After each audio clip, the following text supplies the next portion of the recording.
ये कहानी एक सच्ची घटना पर आधारित है, जहां 3 कैदियों ने एक ऐसी जेल से भागने का प्लान बनाया जहां से आज तक कोई जिंदा बाहर नहीं निकल पाया था। इस जेल की सिक्योरिटी इतनी सख्त थी कि गार्ड की इजाजत के बिना एक सुई भी बाहर नहीं जा सकती थी। लेकिन इन तीनों ने प्रिटोरिया प्रिजन को ब्रेक कर दिया और पुलिस बस उन्हें देखती रह गई। कहानी की शुरुआत साल 1978 के साउथ अफ्रीका से होती है। उस वक्त वहाँ गोरे लोगों का शासन था और काले लोगों पर बहुत ज्यादा अत्याचार किया जा रहा था। हर दिन सैकड़ों ब्लैक लोगों को बेरहमी से मारा जा रहा था, यहाँ तक कि मासूम बच्चों को भी नहीं छोड़ा जा रहा था। जब ब्लैक लोगों ने अपने ऊपर हो रहे जुल्म के खिलाफ आवाज उठाने का फैसला किया तो साउथ अफ्रीका की सरकार ने इस विरोध को बेरहमी से कुचल दिया। दिन दहाड़े गोलियां चलाई गईं और हालात इतने खराब हो चुके थे कि ऐसा लगने लगा जैसे ब्लैक लोगों को पूरी तरह खत्म कर दिया जाएगा। इसी दौर में ब्लैक लोगों के हक के लिए कई संगठन बने। इन्हीं में से एक था ANC यानी अफ्रीकन नेशनल कांग्रेस, जिसमें नेल्सन मंडेला भी जुड़े थे। ब्लैक लोगों के समर्थन में कुछ गोरे लोग भी आ गया, जिनमें टीम और स्टीफन शामिल थे।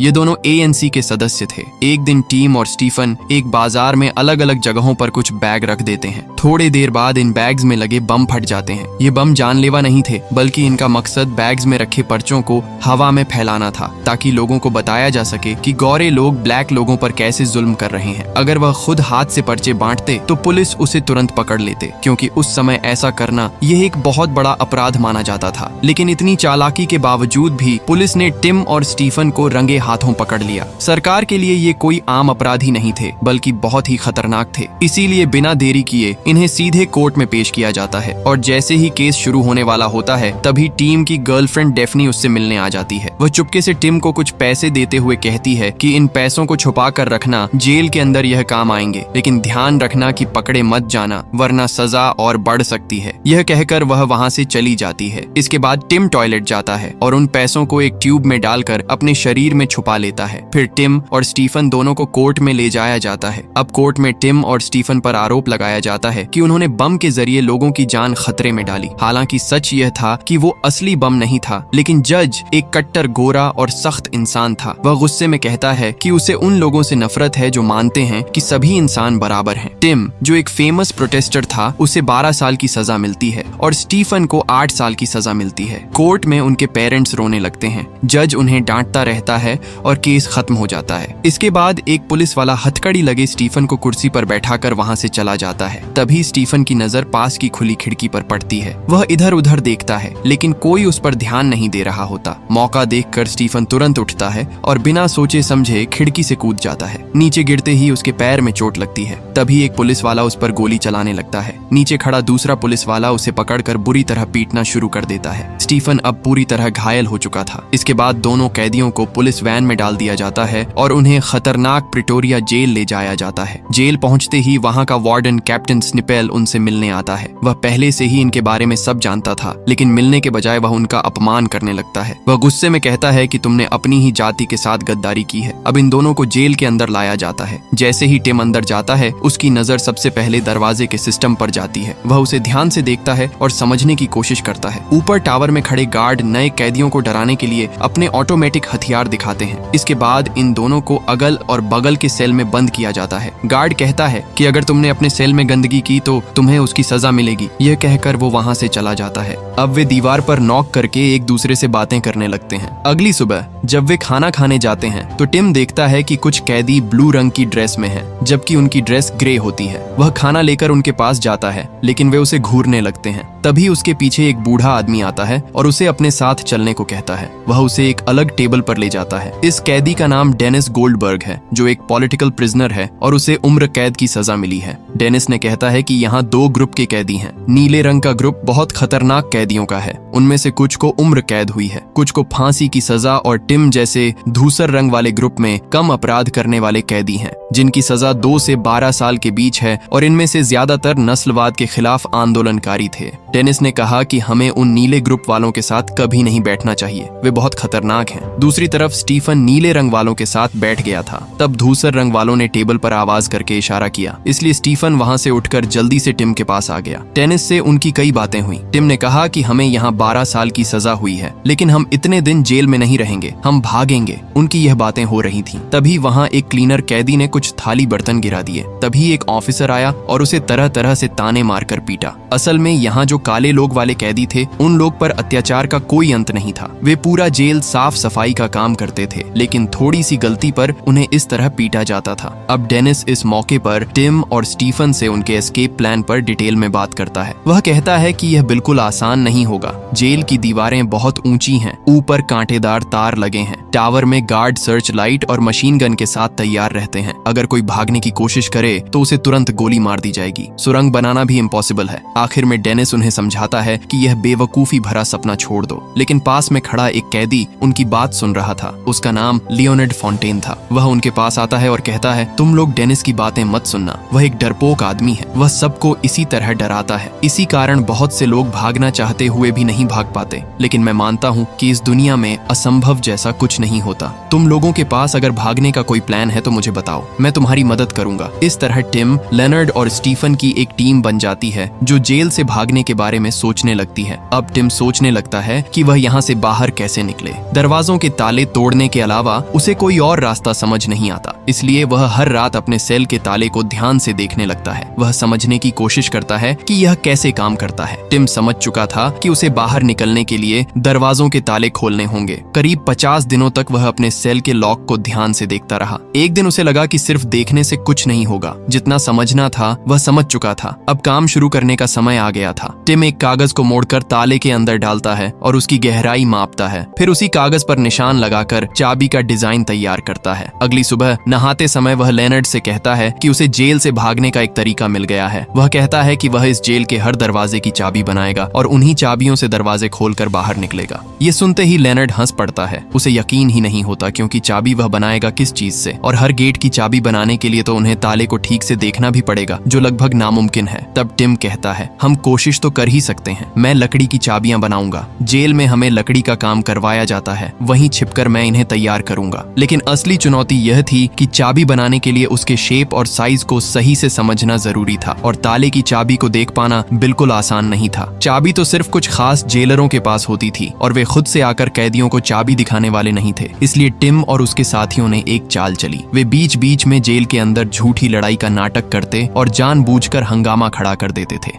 हालात को संभालने के लिए गार्ड को बार बार आना पड़ता है और टिम इसी मौके का फायदा उठाता है। खेल के समय, खाने के समय और हाजिरी के दौरान जब भी मौका मिलता वह गार्ड की चाबियों को ध्यान से देखता रहता है। इस तरह वह हर दिन थोड़ा थोड़ा करके उनकी ड्राइंग बनाता है। करीब 75 दिन बीत जाते हैं और आखिरकार उसकी चाबियों की ड्राइंग पूरी हो जाती है। अगले दिन टिम वर्कशॉप में अपनी योजना पर काम करता है। वह अपनी ड्राइंग के अनुसार लकड़ी के छोटे छोटे टुकड़ों से चाबी बनाना शुरू कर देता है, लेकिन काम खत्म होने की बेल बज जाती है। इसके बावजूद वह चुपचाप काम करता रहता है। ये बात वार्डन नोटिस कर लेता है और उसे शक हो जाता है। वह तुरंत सभी कैदियों को लाइन में खड़ा कर देता है और सख्ती से तलाशी शुरू कर देता है। दूसरी तरफ टिम अपनी बनाई हुई चाबियों को छिपा नहीं सकता था, क्योंकि हर चीज की सख्त जांच हो रही थी। हर कैदी को चाय या कॉफी के लिए एक फ्लास्क दिया गया था और टिम ने उसी फ्लास्क का इस्तेमाल किया। उसने फ्लास्क का पिछला हिस्सा खोलकर चाबियों को कपड़े में लपेटकर अंदर छुपा दिया। लेकिन तभी ऑफिसर मोंग फ्लास्कों की जांच करने लगता है। वह चाय फेंक कर उन्हें बजाकर चेक करता है। टिम की धड़कनें तेज हो जाती हैं, लेकिन कपड़े में लिपटी चाबियां पकड़ में नहीं आती और इस तरह टिम अपनी चाबियों को सुरक्षित अपने सेल तक ले आता है। वो अपनी बनाई हुई चाबी को सेल के ताले में डालता है और उसे थोड़ा थोड़ा सही आकार देने लगता है। कई रातों की मेहनत के बाद एक दिन ऐसा आता है जब टिम अपनी लकड़ी की चाबी ताले में डालता है और ताला तुरंत खुल जाता है। ये देखकर टिम बहुत खुश हो जाता है, लेकिन उसके बाद एक और बड़ी समस्या सामने आती है। सेल के बाहर एक स्टील का दरवाजा था जिसका की होल बाहर की तरफ था, मतलब अंदर से उसे खोलना नामुमकिन था। अगली सुबह टीम ये बात लेनार्ड को बताता है। वह कहता है, मैंने सेल की चाबी तो बना ली है, लेकिन स्टील वाले दरवाजे को हमें बाहर से खोलना होगा। इसका मुझे अभी कोई तरीका समझ नहीं आ रहा है। सेल की खिड़की से भी हमारे हाथ उस लॉक तक नहीं पहुंच सकते। इस पर लेनार्ड कहता है, पहले यह बताओ कि तुम्हारी बनाई हुई चाबी से क्या स्टील गेट भी खुल जाएगा? टिम जवाब देता है, ये तो चेक करना पड़ेगा। एक दिन इन लोगों को अपने सेल ब्लॉक की सफाई का काम दिया जाता है। सफाई करते समय लेनार्ड ब्लॉक के मेन गेट पर नजर रखता है और टिम स्टील गेट में अपनी बनाई हुई चाबी लगाता है, लेकिन उस चाबी से ताला नहीं खुलता। इसके बाद टीम फिर से गार्ड्स के पास मौजूद स्टील गेट की चाबी को ध्यान से देखता है और वैसे ही एक नई चाबी बनाने में लग जाता है। कुछ दिनों की मेहनत के बाद वह चाबी तैयार कर लेता है। फिर एक दिन मौका मिलने पर सफाई करते समय टिम बाहर से स्टील गेट में अपनी नई चाबी लगाता है और गेट खुल जाता है। यानी अब उसकी बनाई हुई चाबी से स्टील गेट भी खुलने लगा था। लेकिन जैसे ही टिम चाबी बाहर निकालने लगता है चाबी का आधा हिस्सा टूटकर लॉक के अंदर फंस जाता है। गार्ड के आने से पहले टिम बड़ी मुश्किल से उस टूटे हुए टुकड़े को बाहर निकाल पाता है। हालांकि इस अफरा तफरी में गेट का लॉक बाहर ही रह जाता है। गार्ड के साथ वार्डन भी वहां आ जाता है, लेकिन वह बाहर पड़े लॉक पर ज्यादा ध्यान नहीं देता। गार्ड के जाते ही टीम की जान में जान आती है। अगले दिन टीम और उसके साथी बहुत खुश होते हैं क्योंकि अब उनके पास सेल के गेट और स्टील गेट दोनों की चाबियां थी। पिछले 2 महीनों से टिम लोग सोच रहे थे कि रूम के अंदर से बाहर वाले स्टील गेट का लॉक कैसे खोलें। एक बार लेनार्ड बोला, हम सिर्फ अपनी खिड़की से बाहर हाथ निकाल सकते हैं। किसी तरह अगर हाथ बाहर के लॉक तक पहुंचा पाए तो लॉक खुल सकता है। इसी समय उनकी कुछ बातें मोंग ने सुन ली थी। उसे थोड़ा शक हुआ, लेकिन टिम लोगों ने चालाकी से कहा कि वे जेल साफ करने का आसान तरीका ढूंढ रहे हैं। इसी पर इतनी बातें हो रही हैं। इस बार भी गार्ड ज्यादा ध्यान नहीं दिया और चला गया। कुछ देर बाद स्टीफन ने लेनार्ड के हाथ में पकड़ा झाड़ू को नोटिस किया। उसने कहा, अच्छा, अगर इस झाड़ू से बाहर चाबी तक पहुंचा जा सके तो क्या पॉसिबल है? फिर उन्होंने खिड़की से झाड़ू को बाहर गेट लॉक तक पहुंचाया। अब अगर किसी तरह इस झाड़ू में चाबी फिट करके घुमाया जा सके तो बाहर वाला स्टील गेट अंदर से ही खुल सकता है। झाड़ू से गेट के लॉक तक तो पहुंचा जा सकता है, लेकिन लॉक खोलने के लिए चाबी घुमानी होगी। ये वे कैसे करेंगे? वे फिर सोचने लगे। एक दिन टिम वर्कशॉप में काम कर रहा था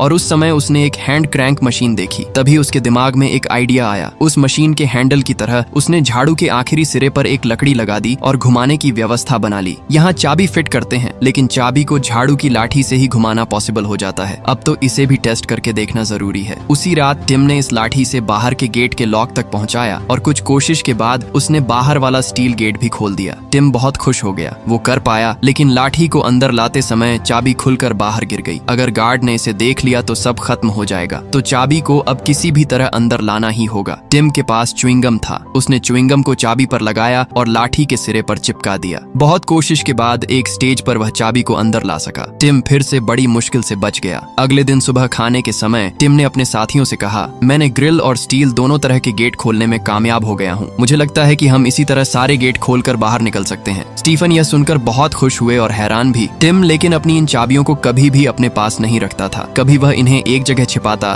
कभी वर्कशॉप में, कभी गार्डन में, ऐसी अलग अलग जगहों पर, ताकि गार्ड कभी इन्हें ढूंढ ना पाए। टिम ने सिर्फ अपने सेल के उन 2 गेट खोलकर नहीं रुक गया। वह जानता था कि बाहर और भी कई गेट खोलने होंगे, तभी वह भाग पाएगा। लेकिन उससे पहले जानना जरूरी था कि बाहर के गेट भी उसकी इस चाबी से खुलेंगे या नहीं। फिर भी उनकी ब्लॉक का मेन गेट आसानी से खुल गया। दूसरे ब्लॉक पर और कोई खास गेट नहीं था। नीचे ब्लॉक पर कई गेट थे। इन्हें खोल पाने पर टीम लोग भाग सकते थे। टीम ने बाद में अपने साथियों के साथ इन सब पर डिस्कशन भी की। सबकी बात यह थी कि सिर्फ इन कुछ गेट खुल गए हैं। क्या इसका मतलब बाकी सारे गेट भी खुल जाएंगे? क्या इसमें कोई गारंटी है? नीचे ब्लॉक के गेटों की चाबी तो अलग भी हो सकती है। टिम बोला, मैं एक बार गहरी रात में बाकी गेट खोलकर देखने की कोशिश करूंगा। अगर खुल गए तो हम पूरी तरह से भागने के लिए तैयार हो जाएंगे। लेकिन सिर्फ गेट खोलकर बाहर निकलने से काम नहीं चलेगा। मेन रोड तक जाना होगा, मतलब कारागार के मुख्य दरवाजे को पार करके और कुछ दूर जाना पड़ेगा। मुख्य फाटक के बाहर भी पुलिस तैनात है और अगर इस समय किसी ने उन्हें कैदी के यूनिफॉर्म में देख लिया तो देखते ही गोली मार देगा। लेकिन टीम लोगों ने इसका भी इंतजाम कर लिए थे। हर हफ्ते इस कारागार में नए नए कैदियों को लाया जाता है। उनके कपड़े उतरवाकर यूनिफॉर्म पहनाया जाता है। कोई कपड़े लाता है, कोई टूल्स और कोई जरूरी सामान। अब भागने का प्लान धीरे धीरे बड़ा होता जा रहा था। गार्ड अब टिम पर बहुत कड़ी नजर रखने लगा था। उसे पूरा यकीन था कि टिम और उसके साथी कुछ बड़ा प्लान कर रहे हैं, लेकिन उसके पास कोई सबूत नहीं था, इसलिए वह कुछ कर भी नहीं पा रहा था। इसी दौरान एक काले कैदी चुपके से टिम के पास आता है और उसे एक छोटी सी साबुन की टिकियां देता है। मौका मिलते ही टिम सावधानी से चाबियों का शेप साबुन पर उतारता है और फिर उन निशानों को कचरे के डिब्बे के नीचे छिपा देता है ताकि किसी को शक न हो। कुछ समय बाद गार्ड टिम की कोठरी में आता है। वह उसे नया चश्मा देता है और हंसते हुए कहता है कि जिस काले आदमी ने उनकी मदद की थी उसने भागने की कोशिश की, इसलिए उन्होंने उसे गोली मार दी। ये सुनते ही टिम के अंदर गुस्सा उबलने लगता है, लेकिन वह खुद को शांत रखता है क्योंकि उसे पता था कि जरा सी गलती उसकी जान ले सकी है। इसके बाद टिम और लेनार्ड भागने की प्रैक्टिस करने का फैसला करते हैं। रात में वे धीरे धीरे अपनी कोठरियां खोलते हैं, फिर पूरे ब्लॉक का दरवाजा खोलते हैं और बिना आवाज किए सीढ़ियों से नीचे उतरने लगते हैं। नीचे पहुंचकर वे सुनते हैं कि बूथ में बैठा एक मोटा गार्ड तेज क्लासिकल म्यूजिक सुन रहा है। वे धीरे से दरवाजा खोलने की कोशिश करते हैं, लेकिन जैसे ही चाबी घूमने वाली होती है अचानक म्यूजिक बंद हो जाता है और गार्ड धीरे धीरे दरवाजे की तरफ बढ़ने लगता है। टिम और लेनार्ड तुरंत दरवाजा बंद कर देते हैं और छिपने के लिए जगह ढूंढते हैं। ऊपर जाने का समय नहीं था, इसलिए वे सीढ़ियों के पास वाली अलमारी में घुस जाते हैं। वे डर जाते हैं क्योंकि अलमारी का दरवाजा उनकी तरफ से ठीक से बंद नहीं हो रहा था। गार्ड सीढ़ियों की ओर आता है, कुछ बड़बड़ाता आता है और फिर ऊपर चला जाता है। उसके जाते ही टिम और लनार्ड फिर से अपनी प्रैक्टिस जारी रखते हैं। वे बूथ के पास से गुजरते हैं और देखते हैं कि रिकॉर्ड प्लेयर एक ही जगह अटका हुआ है। वे एक और दरवाजा खोलते हैं। उसी समय ऊपर बैठा गार्ड उनकी कोठरियों के अंदर झांकता है। उसे कंबल के नीचे किसी आदमी जैसा कुछ दिखता है, लेकिन असल में वह तकियों का ढेर था। तभी ऊपर के कैदियों में से एक को जोर जोर की खांसी शुरू हो जाती है। आवाज सुनकर टिम और लनार्ड समझ जाते हैं कि अब आगे बढ़ना खतरनाक है। वे धीरे धीरे सभी दरवाजे बंद करते हैं और फिर से अलमारी में छिप जाते हैं। गार्ड नीचे आता है और फर्श पर कुछ अजीब देखता है। वह पसीने की बूंदें थीं जो उनके भागते समय गिर गई थीं, लेकिन गार्ड ज्यादा ध्यान नहीं देता। गार्ड अपने जूते से सब कुछ साफ करता है और वहां से चला जाता है। टिम और लनार्ड राहत की सांस लेते हैं और वापस अपनी कोठरियों में लौट जाते हैं। अगली सुबह कैप्टन स्नेपल और गार्ड टिम की कोठरी में आते हैं। टिम पिछली रात की थकान के कारण गहरी नींद में होता है, इसलिए तेज घंटी भी उसे नहीं जगा पाती। आखिरकार वे उसे जबरदस्ती उठाते हैं और उससे पूछताछ शुरू करते हैं, क्योंकि टिम को कोई बीमारी नहीं थी। स्नेपल समझ जाता है कि टिम रात भर जाग रहा था। टिम कुछ नहीं कहता, बस बार बार माफी मांगता है। यह सुनकर स्नेपल गुस्से में आ जाता है और उसे धमकी देता है कि अगर वह फिर देर तक सोया तो उसे पछताना पड़ेगा। इसके बाद वे उसे सेल से बाहर फेंक देते हैं और तलाशी शुरू करते हैं। इसी दौरान टिम और स्टीफन देखते हैं कि गार्ड लनार्ड की कोठरी भी खंगाल रहे हैं और उसके बेटे के सारे पत्र फाड़ रहे हैं। यह देखकर लनार्ड गुस्से में उन्हें रोकने की कोशिश करता है, लेकिन गार्ड उसे पकड़ लेते हैं और घसीटते हुए ले जाते हैं। बाद में उसे एक सुनसान सेल में डाल दिया जाता है, जहां वह गुस्से में गार्ड की क्रूरता को कोसता रहता है। इसी बीच वार्डन टिम को अपने पास बुलाता है और उसे प्रतिबंधित किताबों और कागजों के लिए डांटता है। गुस्से में वह टिम का सारा सामान जमीन पर फेंक देता है। तभी उसकी नजर एक अजीब चीज पर पड़ती है, लकड़ी की चाबी का छोटा सा टुकड़ा जिसे टिम फेंकना भूल गया था। यह देखकर टिम अंदर से घबरा जाता है, जबकि वार्डन उसे ध्यान से देखने लगता है और पूछता है, यह क्या है? टिम संभलकर जवाब देता है, यह फोटो रखने का स्टैंड है। वो इन्हें फोटो स्टैंड की तरह इस्तेमाल करता है। टिम अपने माता पिता की फोटो उसमें लगाकर भी दिखा देता है। यह देखकर वार्डन का शक दूर हो जाता है। फिर उनकी नजर टिम की झाड़ू पर पड़ती है, जिसमें छेद था और धागा बांधकर उसे दीवार पर टांगा गया था। यह देखकर वार्डन ताना मारते हुए कहता है, तुम तो सामान औरतों की तरह सजा कर रखते हो। फिर वह चेतावनी देता है, अगर तुमने कोई चालाकी करने की कोशिश की तो सबसे पहली गोली मैं ही मारूंगा। इतना कहकर वह चला जाता है। सब कुछ सामने होते हुए भी वो असली बात नहीं समझ पाया। इससे यह साफ होता है कि किसी को भी कमजोर समझकर नजरअंदाज नहीं करना चाहिए। अब टीम को जेल से भागने के लिए जेल का नक्शा चाहिए था, ताकि वह देख सके कि बाहर निकलने का सबसे आसान और छोटा रास्ता कौन सा है। टिम जेल में सफाई करने वाले एक ब्लैक आदमी से ऑफिस से नक्शा लाने को कहता है। इसके बदले वह आदमी टिम से सिगरेट और साबुन मांगता है। टिम के पास पैसे थे जो उसकी गर्लफ्रेंड ने उसे दिए थे।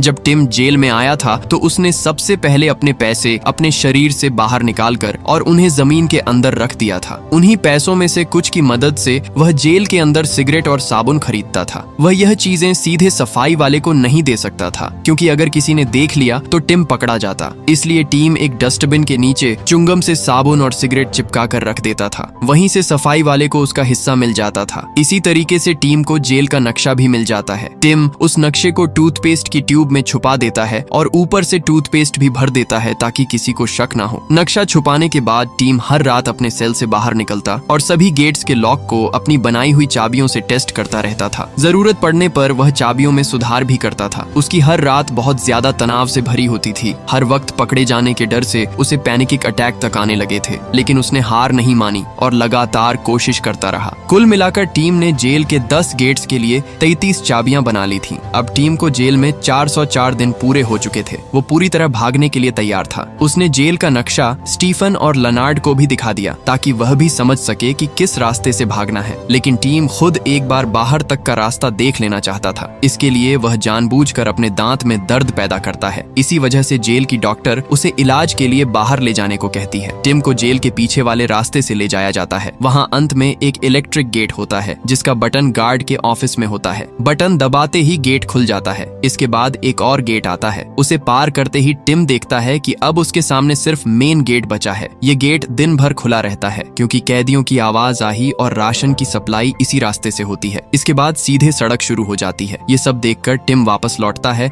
और अपने दोस्तों को बताता है कि बाहर गार्ड पहरा देते रहते हैं। टिम कहता है कि अगर वे गार्ड से बच निकले तो उन्हें आजाद होने से कोई नहीं रोक पाएगा। वह बाकी कैदियों को भी साथ चलने के लिए कहता है, लेकिन डेनिस मना कर देता है। वह कहता है, तुम लोग ही जाओ, अगर ज्यादा लोग गए तो सब पकड़े जाएंगे। तुम लोग भाग जाओ जाओ, हमें इसी में खुशी होगी, हम अपनी लड़ाई जेल के अंदर रहकर ही जारी रखेंगे। अब तय हो चुका था कि आज रात टिम, लेनार्ड और स्टीफन जेल से भागने वाले हैं। रात होते ही तीनों अपनी अपनी सेल से बाहर निकल आते हैं। उसी समय रात की ड्यूटी पर मौजूद गार्ड बाथरूम जाता है, लेकिन फ्लश काम नहीं कर रहा होता। वह सीढ़ियों के नीचे रखी अलमारी से फ्लश पंप लेने चला जाता है। इसी बीच टिम और उसके साथी सिविल कपड़े पहन लेते हैं, जिन्हें स्टीफन ने पहले ही एक खाली सेल में छुपा दिया था। इसके बाद तीनों नीचे वाले फ्लोर पर आकर उसी अलमारी में छिप जाते हैं और गार्ड के ऊपर जाने का इंतजार करने लगते हैं। लेकिन तभी गार्ड फ्लश पंप वापस रखने के लिए उसी अलमारी की तरफ आने लगता है। तीनों बुरी तरह फंस चुके थे, लेकिन तभी ऊपर डेनिस अपनी सेल का बल्ब तोड़कर शॉर्ट सर्किट कर देता है और बाकी कैदियों के साथ जोर जोर से चिल्लाने लगता है। शोर सुनते ही गार्ड कैदियों को देखने ऊपर चला जाता है।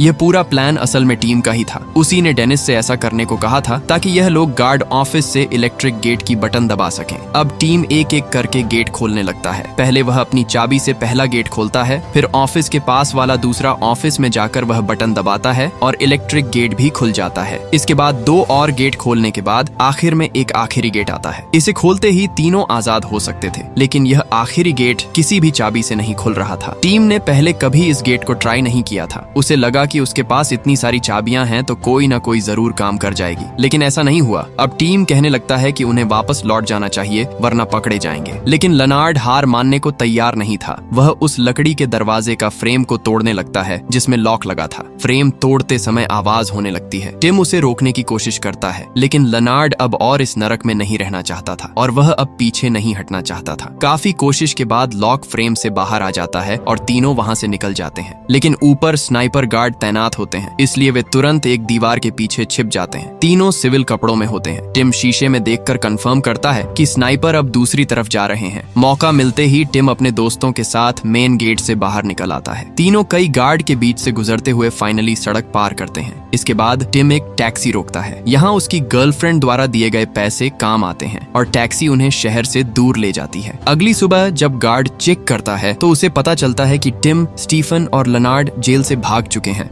गार्ड यह देखकर बुरी तरह घबरा जाता है क्योंकि उसकी नौकरी खतरे में पड़ सकती थी। इस हाई सिक्योरिटी जेल से पहली बार कोई कैदी भागा था। वहीं डेनिस और बाकी कैदी उनकी आजादी की खबर सुनकर खुश हो जाते हैं। दोस्तों, ये कहानी टिम ने खुद एक किताब के रूप में लिखी है। उसने सच में इस जेल से भागकर दिखाया था। तीनों तंजानिया के रास्ते लंदन पहुंचे, जहां से उन्होंने एएनसी के साथ मिलकर रंगभेद के खिलाफ अपनी लड़ाई जारी रखी। इसके बाद डेनिस को 22 साल बाद जेल से रिहा कर दिया जाता है। ये वही समय था जब दुनिया भर में रंगभेद के खिलाफ लड़ाई अपने अंत हो गई थी और 1994 में नेल्सन मंडेला साउथ अफ्रीका के पहला ब्लैक राष्ट्रपति बने। और इसी के साथ यह सच्ची कहानी खत्म होती है। अगर आपको वीडियो अच्छा लगा हो तो वीडियो लाइक करें और चैनल को सब्सक्राइब करें।